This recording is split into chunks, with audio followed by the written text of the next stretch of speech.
Jadi saya suka tahu mama, jadi mama juga dong suruh saya sendiri nih pi daftar di SMA Manda Eli di Sumber Daya di kota. Jadi saya minta bantuan juga, tidak ada yang bantu saya. Ya karena saya punya keinginan untuk maju, jadi saya berusaha sendiri. Kaca Channel.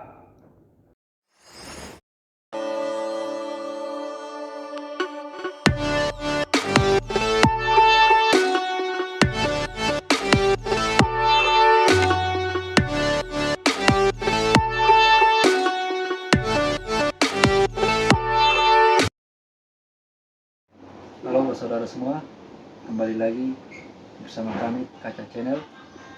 Kali ini kita akan bercerita sedikit tentang perjalanan hidup dari seorang putra dari Sumba Barat Daya.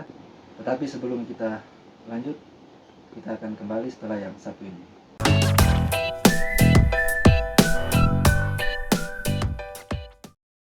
Kembali lagi dengan Kaca Channel.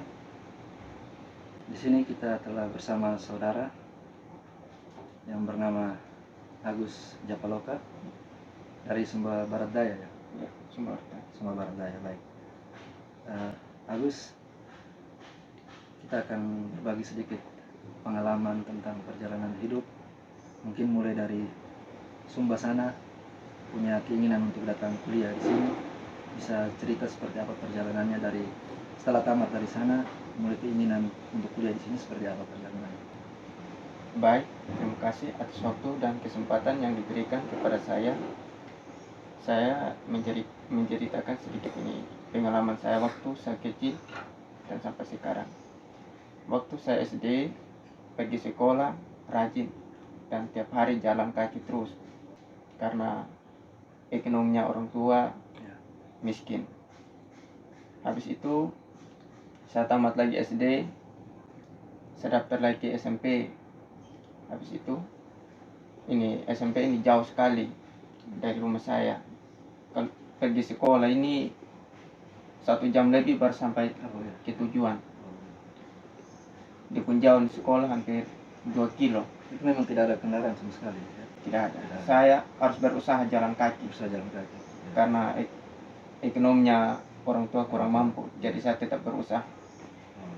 Jadi saya tamat dari SMP, saya kasih tahu mama, sekarang saya sudah tamat SMP dan saya mau lanjut SMA dan saya harus sekolah di kota, supaya saya punya pengalaman sedikit. Kalau saya sekolah di kampung sini, perubahan saya tidak ada, karena kebanyakan ini anak-anak sekolah yang di kampung ini banyak kasus yang dia buat. Jadi saya suka tahu mama, jadi mama juga dong suruh saya sendiri nih pi daftar di SMA Manda Eli di Sumber Daya di kota. Jadi saya minta bantuan juga, tidak ada yang bantu saya. Ya karena saya punya keinginan untuk maju, jadi saya berusaha sendiri. Sampai ini saya kasih tahu ini sopir, kakak, kalau sampai di kota di Betabula sebentar ini jalan Manda Eli saya tidak tahu, kakak tolong kasih tunjukin. Jadi ini kakak sopir dia bilang iya. Jadi saya sampai di sana, dong kasih turun saya jalan sendiri lagi. Saya jalan sendiri, habis sana sampai di sekolah, saya langsung masuk ini di ruangan tempat pendaftaran siswa. Habis itu, shalom, selamat pagi ibu, permisi, mohon maaf saya mengganggu. Jadi ibu juga, ya silakan masuk. Kenapa? Saya mau daftar, saya mau sekolah di situ. Surat keterangan lulus mana? Ini ibu. Jadi datang dengan siapa? Saya sendiri ibu. Kamu datang sendiri dari kampung? Iya ibu, saya datang sendiri karena tidak ada yang bantu saya. Karena saya mau sekolah, jadi saya harus bertanggung jawab sendiri, saya bilang begitu. Oh iya. Habis itu saya kasih ini surat keterangan lulus. Habis itu dong daftar sama nama, dong minta uang pendaftaran 100.000. Ya. Jadi saya kasih uang 100.000, dong kasih ini formulir. Habis itu saya terima formulir, dong suruh saya keluar.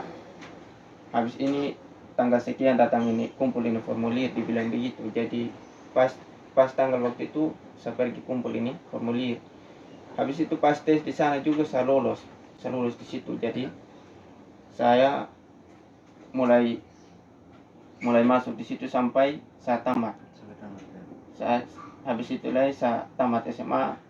Pas saya terima juga nih keterangan lulus SMA ini, saya menangis. Ya.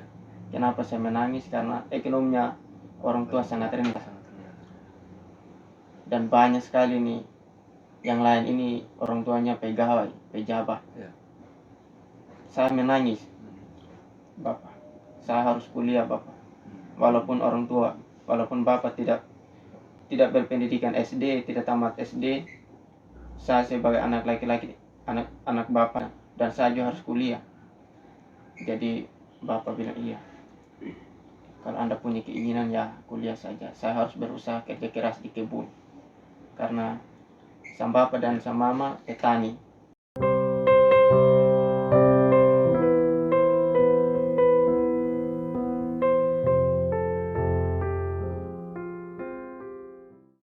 Saya banyak orang sukses yang saya lihat yang kuliah di Kupang sini. Baik Kakak Agus, sebelum kita melanjutkan cerita pengalaman hidup dari Kakak Agus, kita akan kembali setelah yang satu ini.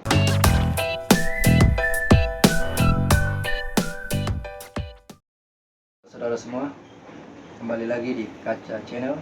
Kita masih bersama Kakak Agus.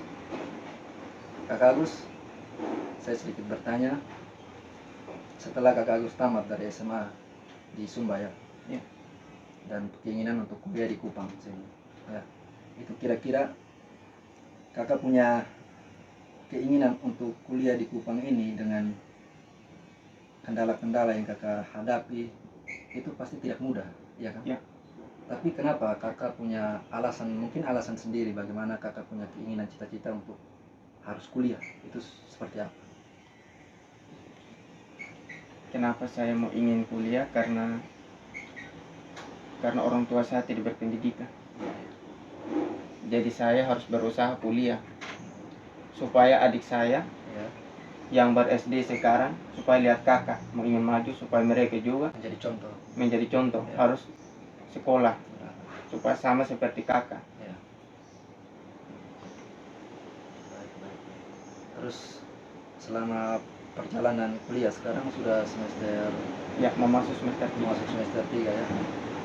Penilaian dengan teman-teman di kampus, mungkin mereka mungkin ada hal-hal yang mungkin terkesan kurang memotivasi Kakak Agus, atau mungkin ada beberapa berbeda-beda pendapat dari teman-teman itu bagaimana Kakak Agus menyikapi itu? Dalam menjalankan proses perkuliahan pasti ada beda-beda pendapat. Kira-kira bagaimana Kakak Agus untuk bisa menyikapi itu semua? Memang sama teman kuliah ada juga yang rajin dan ada juga yang tidak rajin. Jadi kalau saya tiap hari harus rajin. Benar. Harus rajin pergi kuliah. Ya. Rajin ke kampus ya. Ya, rajin. Rajin ke kampus. Artinya harus ada target ya. Ya. Selesainya sekian supaya bisa membanggakan keluarga, orang tua begitu ya. Baik. Itu maksudnya Kakak Agus bisa membagi waktu itu seperti apa antara Kakak Agus punya kuliah dengan mungkin rutinitas di sini, keseharian selain dari kegiatan-kegiatan kampus, bagaimana Kakak Agus bisa membagi waktu? Coba diceritakan sedikit. Ya, kalau kadang-kadang kan kuliah pagi. Ya. Jadi kalau kuliah pagi, habis itu kami kuliah kan kadang-kadang 2 jam atau 1 jam. Kalau 1 SKS kan 1 jam. Benar. Kalau 4 SKS kan 4 jam. Jadi habis kuliah pulang istirahat lagi. Begitu. Terus kira-kira siapa yang selama ini menjadi motivasi Kakak Agus bisa semangat untuk mau kuliah terus? Orang terpenting dalam hidup Kakak Agus yang mendukung sepenuhnya. Yang mendukung saya kuliah sekarang ini orang tua. Selain orang tua, Selain orang tua, saudara, kakak, dan saudara juga yang lain. Terus ada satu hal yang mungkin kakak Agus hadapi mungkin dalam menghadapi dosen ya. Ya. Dosen di kampus, mungkin ada dosen yang memiliki karakter yang mungkin kurang terkesan untuk kakak Agus. Bagaimana kakak Agus bisa mengimbangi dengan hal-hal tersebut, seperti apa? Mengenai tugas segala macam, mungkin ada dosen yang keras atau bagaimana? Seperti apa kakak Agus? Memang ya banyak dosen juga yang keras Ya. Tapi memang mereka keras tapi baik juga. Pesan dari dosen misalnya kalau kita 3 kali alfa Ya. jadi nilai out, nilai E. Jadi kalau ada tugas yang dia kirim harus kerja. Habis itu habis kumpul rajin di kampus. Habis itu ikut, kalau ada UTS ikut UTS, harus ikut dan ikut UAS. Ya. Saya dengar-dengar ya kakak Agus juga terlibat dalam kegiatan OMK ya. Ya. Orang Muda Katolik ya. Ya.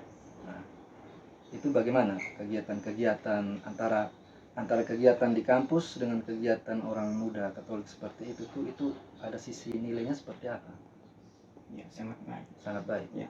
Sangat baik itu maksudnya bagaimana, coba kakak ceritakan antara kegiatan-kegiatan seperti orang muda Katolik dengan kegiatan di kampus. Ya, kalau kegiatan di gereja ya biasa latihan KOR. Yang keluar ya benar. Kalau di kampus ya aktivitas di dalam kampus ya harus kita jalani. Benar. Terus ada hal-hal yang mungkin dari orang tua, penilaian orang tua tentang kakak Agus. Contohnya mungkin mereka punya doa tersendiri atau mungkin dukungan-dukungan tersendiri. Mereka menggambarkan kakak Agus ini seperti apa? Selain dari keluarga, mungkin dari orang-orang di kampung yang memandang, oh kakak Agus ada kuliah di Kupang. Itu bagaimana mereka punya tanggapan? Mungkin ada yang pro, ada yang kontra. Seperti itu, seperti apa coba kakak Agus? Memang saya pun saudara di kampung sana sangat senang kalau saya kuliah. Benar. Karena mereka kan tidak berpendidikan. Sampul lagi yang lain juga ada yang tamat SMA dan ada juga yang guru. Ya. Jadi saya lihat contoh dari mereka, jadi saya juga ingin berjuang. Apapun kondisi orang tua, yang penting punya niat Ya. untuk mau melanjutkan cita-cita. Ya. Kira-kira kalau seandainya kakak Agus menyelesaikan kuliah di sini, khususnya di Kota Kupang saat Ya. ini, kakak Agus punya cita-cita tersendiri mungkin? Ya. Seperti apa? Memang saya punya rencana ada. Ini saya kalau saya habis ini punya keinginan mau rencana calon kepala desa. Kepala desa. Ya, kalau tidak jadi kepala desa, ya mungkin anggota dewan. Ini yang saya punya rencana. Cita-cita, punya mimpi. Baik.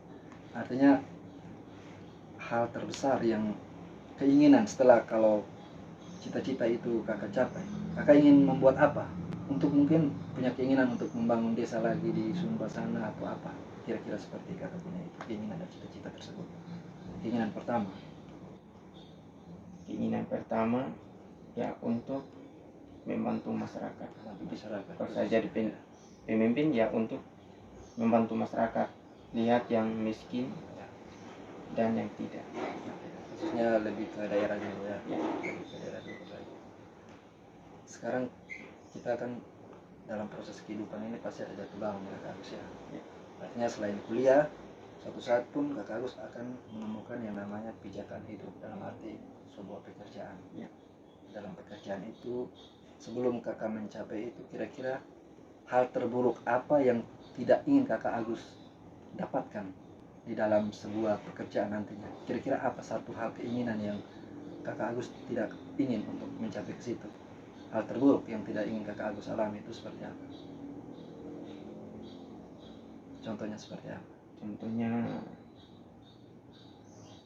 seperti ini. Dalam lingkungan sebuah pekerjaan nantinya, dengan menghadapi orang-orang kerja, nilai-nilai yang kakak Agus tidak suka atau tidak memotivasi kakak Agus itu seperti apa? Sifat-sifat seperti apa dari Banyak orang-orang yang tersebut? banyak yang korupsi. Korupsi. Ya, kalau di desa banyak sekali Korupsi ya. korupsi.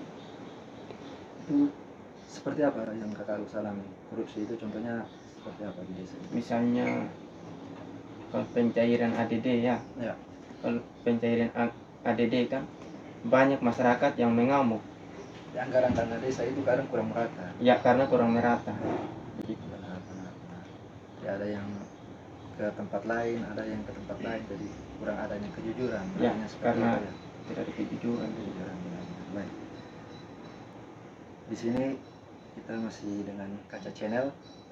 Kita akan masih bercerita lagi dengan kakak Agus yang memiliki keinginan, cita-cita untuk membahagiakan keluarga setelah yang satu ini.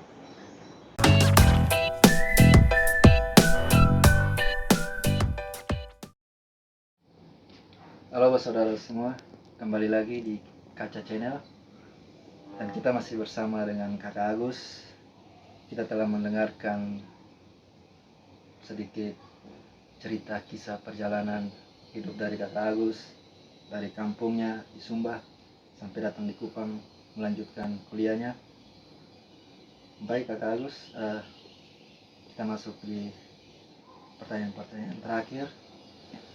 Mungkin pelajaran yang paling penting di dalam hidup yang kakak Agus dapatkan itu seperti apa? Satu pelajaran yang paling penting secara umum untuk kita menjalani hidup ini kira-kira seperti apa?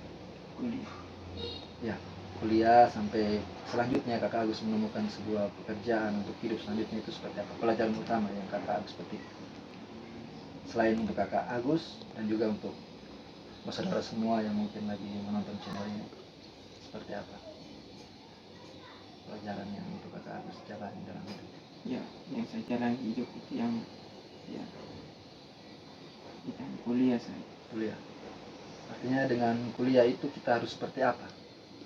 Kita harus sabar, kita harus Ya, bisa karena mengkondisikan waktu dan sebagainya. ya Secara kakak Agus menjalaninya.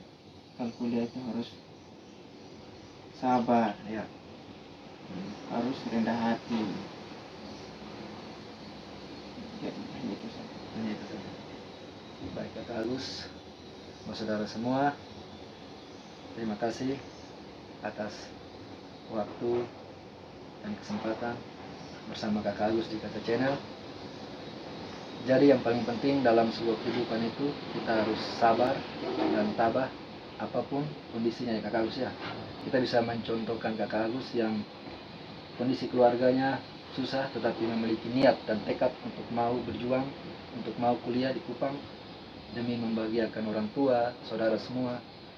Jadi apapun tantangan, apapun resikonya, jatuh bangunnya keluarga kita, kondisi ekonominya seperti apa, kalau kita punya niat, punya keinginan, pasti ada jalan. Seperti itu kakak Agus ya.